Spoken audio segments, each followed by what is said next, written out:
सवाल नंबर 1, क्या नागा साध्वी कपड़े पहनती है? आपने नागा साधु को देखा होगा तो वह कभी कपड़े पहने नहीं देखा होगा, लेकिन क्या आपने कभी सोचा है कि क्या नागा साध्वी भी कपड़े पहनती है या नहीं? ऐसा नहीं है कि नागा साध्वी कपड़े नहीं पहनती है, उनके लिए एक विशेष प्रकार की वेशभूषा होती है। महिला नागा साध्वी को एक गेरुए रंग का कपड़ा पहनना होता है, उन्हें तिलक लगाना होता है। अखाड़े के सभी साधु संत इन्हें माता कहकर संबोधित करते हैं। नागा साध्वी बनने से पहले वे जीवित ही अपना पिंडदान करती है, अपना मुंडन भी करवाती है। उनकी दिनचर्या में सुबह ब्रह्मा मुहूर्त में उठकर शिवजी का जाप करना है, फिर दोपहर में वे भोजन करती है और फिर से शिवजी का जाप करती है। उसके बाद शाम को भगवान की पूजा करती है। नागा साध्वी की वेशभूषा पहले से तय है। वे माथे पर तिलक और सिर्फ एक चोला धारण करती है। आमतौर पर यह चोला भगवा रंग का या फिर सफेद रंग का होता है, जो इन नागा साध्वियों की पहचान है।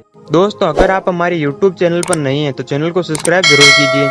सवाल नंबर 2, मिलिट्री गाड़ियों के नंबर प्लेट अलग क्यों होते हैं? इन गाड़ियों पर एक ऊपर की तरफ दिखाया हुआ चिन्ह रहता है और चिन्ह के आगे जिस वर्ष गाड़ी बनाई गई या आयात कराई गई उस वर्ष के आखिर के 2 क्रमांक होते हैं। मिसाल के तौर पर अगर 2003 वर्ष है तो 03। इन 2 क्रमांक के आगे होता है बेस कोड, उसके आगे होता है वाहन क्रमांक और उसके आगे होता है गाड़ी का दर्जा। मिलिट्री गाड़ियों के नंबर प्लेट पर चिन्ह इस कारण दर्शाते हैं कि अगर गलती से नंबर प्लेट उल्टी लग जाए तो उस चिन्ह की वजह से ध्यान में आता है। यह चिन्ह आपको संरक्षण मंत्रालय की गाड़ियों पर ही नहीं बल्कि हर किसी संपदा पर दिखेंगे। मिलिट्री गाड़ियों के नंबर प्लेट हरे अथवा काले रंग के होते हैं। संरक्षण विभाग के अधिकारी केवल अधिकृत समय के लिए इन गाड़ियों का उपयोग कर सकते हैं। मिलिट्री गाड़ियों को सिग्नल मिलने तक इंतजार करने की जरूरत नहीं होती, मतलब इन गाड़ियों को सिग्नल तोड़ने की अनुमति होती है। केवल सिग्नल ही नहीं बल्कि वाहन संबंधित अनेक नियम जो आप और हम सामान्य रूप से पालन करते हैं वे मिलिट्री वाहनों पर लागू नहीं होते। उसी तरह इन मिलिट्री गाड़ियों पर आपने सितारे देखे होंगे। यह सितारे अधिकारियों के ओहदे के अनुसार उसकी गाड़ी पर लगाए जाते हैं। अगर थल सेना का कोई दल प्रमुख अधिकारी हो तो गाड़ी पर लाल रंग की दूसरी प्लेट लगाई जाती है जिस पर 4 स्टार होते हैं। अगर वायु सेना का कोई दल प्रमुख अधिकारी हो तो उसकी गाड़ी पर आकाशी रंग की दूसरी प्लेट लगाई जाती है जिस पर 4 स्टार होते हैं। उसी प्रकार से अगर नौसेना का कोई दल प्रमुख अधिकारी हो तो गाड़ी पर नेवी ब्लू रंग की दूसरी प्लेट लगाई जाती है जिस पर 4 स्टार होते हैं। इन अधिकारियों के ऊपर के पद पर होने वाले अधिकारी मतलब थल सेना प्रमुख, नौसेना प्रमुख या वायु सेना प्रमुख होंगे तो उनकी गाड़ियों पर 5 स्टार होते हैं। ये स्टार ये दर्शाते हैं कि अधिकारी सेवानिवृत्त होने के बाद भी इनका इस्तेमाल कर सकते हैं। इसके अलावा राष्ट्रपति और राज्यपाल को सरकार की तरफ से मिलने वाली गाड़ियों पर स्वर्ण अंकित अशोक स्तंभ होता है। इन गाड़ियों का कोई क्रमांक नहीं होता। यह बात शायद आपको पता ना हो। सवाल नंबर 3, पटियाला बैग पूरी दुनिया में इतना प्रसिद्ध किस लिए है? पटियाला रियासत के महाराजा भूपेंद्र सिंह अपने शौक और विलास भरे जीवन के लिए देश विदेश में बेहद मशहूर थे। उनके द्वारा दी जाने वाली पार्टियों की महिमा इतनी होती थी कि